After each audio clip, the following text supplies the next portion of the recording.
team like Kyrie and KD. Or the Lake Show with King James and AD. Wish I could match him up with the bad boys from the 80s. But no black and white, I need that in HD. HenDawgz.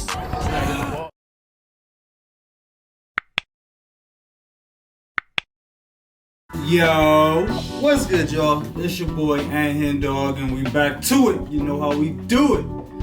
NBA legends and players explain how scary good prime Magic Johnson was. I feel like it was only right that I start reacting to more Magic videos because we're gonna be starting filming for season 2 of Winning Time next month. So it's an exciting time. I feel like I'm starting to get that that Lakers Winning Time feel again. It's been almost about 5 to 6 months since the last time we filmed anything. So the fact that we know that that's coming back up, I kind of getting a little bit more excited. So I'm like, it's time to start reacting to some more old school Lakers and just 80s basketball. Like, cause I never realized how exciting and how dope it was before I started like actually filming it and wearing small shorts and just kind of being a little bit more appreciative of the 80s and late 70s basketball. But before we get into this video, make sure y'all subscribe to the channel. We are on the way to 10K, so help me out, man. If you're watching this video and you're not subscribed yet, come on, go ahead and subscribe. I was just looking at the analytics behind it, and it said it was like 89% of the people that watch my videos aren't subscribed, which I get it because I watch videos all the time and I'm not subscribed, but people are not sitting here asking you to subscribe. They're not as cool as me asking you to subscribe, so go ahead and do that for me, man. I appreciate it in advance. Go ahead and like this video if you like it, and go ahead and write something in the comments too. What other players or just kind of teams should I react to from the 80s? The 80s basketball, like I said, was a great time, and I want to be one of those people on YouTube that sheds light on it. So let's get into this video. We got NBA legends and players explain how scary good prime Magic Johnson was. Let's get it. Hey man, it's your boy YG, aka Ngala, and Irving Johnson, also known as Magic. He's so good that y'all probably thought Magic was his first name, but no, it's actually his nickname. And he actually got it by destroying competition back in high school. And when you talk about NBA players who changed the game, Magic Johnson's on that list. And he's actually top 3 if I'm being honest with you. Like guys, when he came into the league, nobody never seen a player like Magic Johnson. He is the only rookie ever to win Finals MVP. No player has done it in their first season. And Magic was just doing unbelievable things. Like in Game 6 of that final series, he played the center position when Kareem was out for that game, and he dropped 42 points. It was clear that Magic Johnson was a generation ahead of everybody. To me, I feel like he's the first point guard because he impacted the game every time he stepped on the floor. He's an elite playmaker, and he got eyes on the back of his head.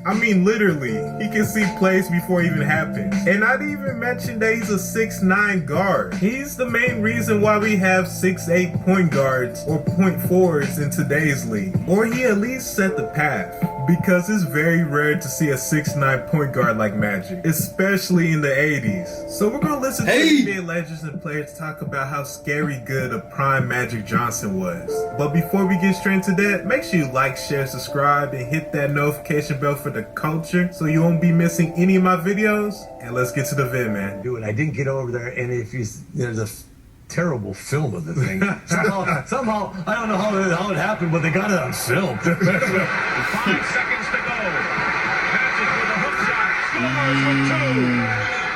And that was one. 6'9" point guards doing that. Like, I think that's what made Magic so great was, if you wanted to put a point guard on him, the point guard was going to be too small. If you wanted to put a big guy on him, he was going to be too big and too slow. Like, there was really no matchups for him. He was a matchup problem for every single team, and he won 5 rings. Another reason what makes it so great is, yeah, he was doing all the flashy passing and, out there making the game look fun, out there smiling, but in the midst of all that, he's winning. He's not just doing that just to look good. Like, he's doing that and winning on top of it. Like, you gotta put some respect on that. I was one of the say, Charles, you can't really want one thing back. Yeah. I should have just gone up there, stuck my left foot up real high, and just forced him down the baseline on the right side. But that play still bothers me. I look at that play every time I see it. I get disgusted. But You should have called me. I would have got you some icy hot.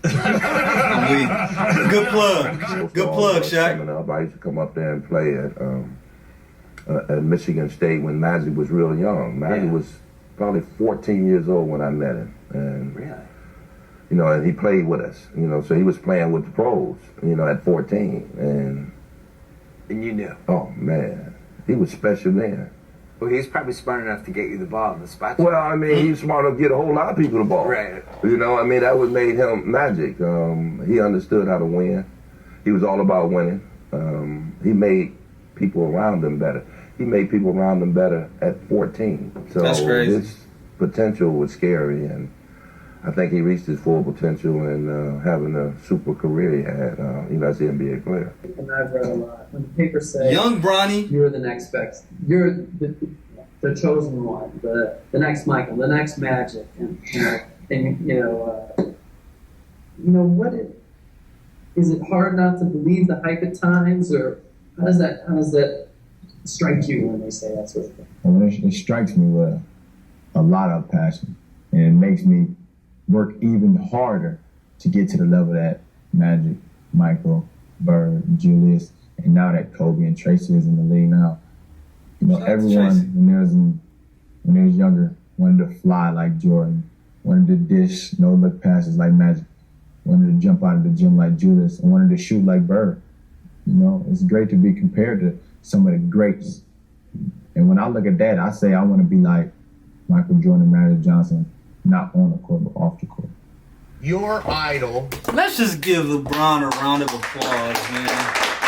That's 16, 17-year-old LeBron right there, like, sounding like a real pro. Yeah, like, I don't know if y'all been keeping up with some of the rookies is saying in the 2022 draft where I think, I forget the one guy's name, but he like, LeBron, they say LeBron is the best player in the league, but he gonna have to show me, like, just kind of like a weird, confident type, arrogant type thing. And Chet Holmgren also was like, in 2 months, I'll be the best player in the NBA. Like, I don't really get, like, I just think it's just not really good media training, but that was, you see what LeBron is saying. LeBron is giving the OGs, the people before him, you know, giving them the credit and letting his talk, you know, be the talk for himself, not doing the way that Chet and I don't even know the other guy's name, but the way that they did it is the wrong way, and the way LeBron just did it right there, that's the right way. So take notes, kids. Take notes. Growing up was Magic Johnson, a guy you admired. Great. Now my goat. And then, of course, now we gotta talk about my goat. Let's see what my goat gotta say. Magic said, and Shaquille O'Neal, with whom you've had an up and down relationship, said that you are the greatest Laker of all time. Do you agree with that? And what does that mean to you? Well, I'll never disagree with my elders.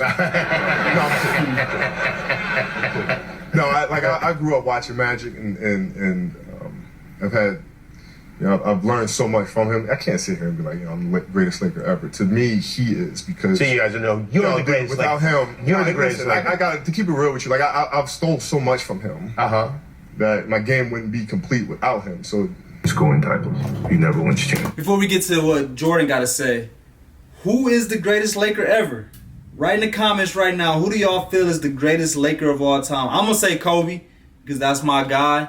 But I want to hear what other people say, like, and kind of tell me why too. Why do y'all think Shaq is the greatest Laker ever? Why do y'all think Magic is? Why do y'all think Kareem is? Like, there's some guys out there who y'all can, you know, substitute Kobe for, Jerry West. Like, there's a bunch of people out there. So let me know who y'all think the greatest Laker of all time is. Championships. That was my chance to get in the category of Larry Bird and Magic Johnson. 5, if you want the 5. yes, I did. The category chips. My game wouldn't be complete without him. So Scoring titles. He never wins championships.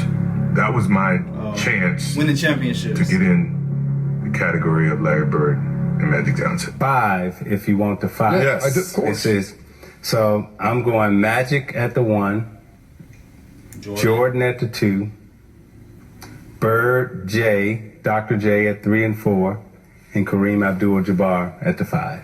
Okay. Those are my 5 players of the 80s. 3D, how does that sound? How does that sound to you? Yeah, go ahead. Given that you, I just want to say, given but I was better than Magic.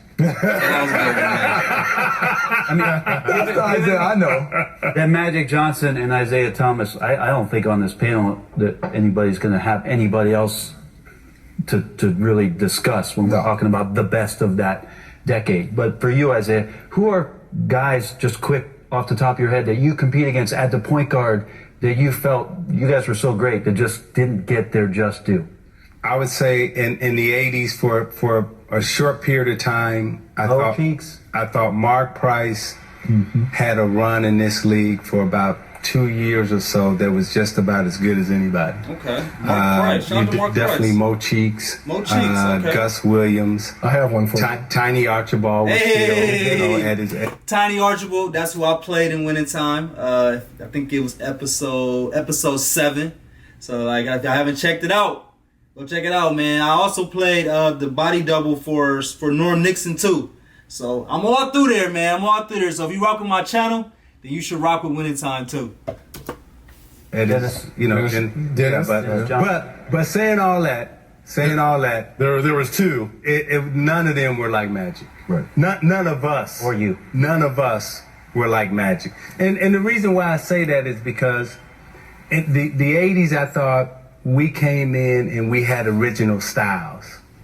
You know, we brought originality to the game. Magic came in and it was like something we had never seen. That's right. I thought when I came in, the way I was playing the point guard and the way I was dribbling and move, it was a different style that the game hadn't seen before. Say, I would think in this game today, the way it's coached and the way the centers are at 6'8", 6'9", Magic Johnson now would revolutionize the center position and be something totally different that we've never seen before, other than the point guard position that he revolutionized. So at the point guard position, he was the standard, and I think in this era, he would be the standard at the center position, not the point guard position. Point center. He'd still be point center. I think with his mindset, whatever position, he's going to have the ball in his hands. I would think he's going to have the ball in his hands. So you're saying he would come up to the high post and make moves and pass from the center position, or go to the low post, do moves and make a pass from there that we had never seen before. Yeah, that's what I think. Up top. Yeah, I don't think he would be coming down, playing high screen and roll, stepping behind, shooting a 3, shaking you, and he wouldn't be doing all that. Now, what he would be doing as a center is when he's catching it, you saying, "Oh." what are we gonna do now when he has it? Because now he can get to the basket. It's totally different than him coming down the floor. Looking at the D Rose and everything. So that's what I mean. Like the way offenses are played right now, he would be a totally different player in this era. What's the determining factor when you say this is the guy? See, for me, it's the fact of what you guys just brought up. Who wants to play with other people on the team? And when I think of Magic Johnson, if I'm starting my team with the point guard that sat in the captain's chair and played center in every position in the game in the championship, there's no way I'm going against Magic. I have help defend. All right, I got a question for y'all before we finish this video. What do y'all think, like how Isaiah was saying how he feel that Magic would play in today's game? What do y'all think his stats would be like? Or where would y'all think he would rank? Would he still be the top point guard in the league with Steph Curry out there, with Chris Paul out there, with all these other type of point guards that's really good, that if they were in the 80s, they would be at the top. So where would y'all rank Magic as far as that? Y'all still think he would be the man? Like he would just be the 5 championships in 2022? Let me know what y'all think his accolades would be like if he played in today's game. Let me know. That can probably help. You look at all these guys are great, but you look at the first 2 years of all these guys, they all had great Hall of Famers, and maybe Mike didn't have that in the beginning, but to me, the one thing is Magic, being the leader that he is. One thing that is, maybe it is up for question, but Magic to me in the history of the game is one of the best leaders from what you've seen in his getting people energized, getting the crowd energized. Showtime. Style of play. You ever notice it's when they showtime. scored, how fast Magic Johnson got the ball up to half court? Those are showtime things, but you're setting up the play with 20 seconds on the clock. And just him getting everybody involved, knowing what buttons to push. And I don't know if anybody had his intangibles. Magic was just mind-boggling me, the way he could get the ball off, Bird Gang, dribble it up and make the play. If you're part of the Bird Gang, write something in the comments right now. Celtic Gang, Bird Gang, where y'all at? I know y'all watching because y'all rock with Magic. I feel like anytime I do Magic videos, y'all be in here, y'all be talking y'all shit. So be part of the Bird Game, man. Write something in the comments. It seemed like he had his hand in everything. This is the East locker room. Hold up. You got nothing to do with the West. Hold up. You know, we got nothing but his damn Laker colors on. Yeah, like he coached. Nah, I'm with the old mother. Oops, old mother. There ain't many of us here, dog. That's why I come and say what's up to my What's happening? How you been doing? How you doing? Damn. So guys, what is your favorite moment from Magic Johnson? And where would you rank him on the all-time list? So make sure you like, share, subscribe, and show love to the YG gang. And I'm out. Great video once again. Shout out to Young Gala. He always had the good NBA legend videos for me to react to. But go ahead and subscribe to the channel if y'all haven't already. Go ahead and like this video if y'all like this video. And go ahead and write something in the comments. Let me know what's y'all favorite highlights from Magic Johnson's career. And where does he rank? Where does he rank all time? Do y'all give him top 5, top 10? Is he still the #1 point guard with Steph doing the stuff he's doing? Like, let me know, man. But I appreciate y'all like always. We out.